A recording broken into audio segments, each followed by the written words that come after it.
Pensamiento del día, jueves 28 de noviembre.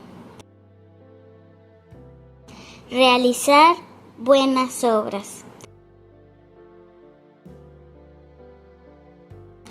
Obras. Hacerse uno, vivir el otro, participar totalmente. Hacerse uno, no de palabra, ni con los sentimientos solamente. El hacerse uno cristiano significa arremangarse, significa actuar. Obras, hacer.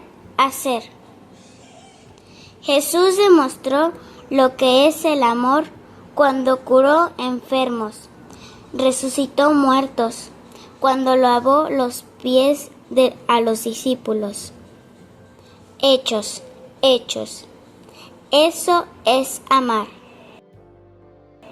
Kiara Lubick, El arte de amar, editorial Ciudad Nueva. Palabra de vida.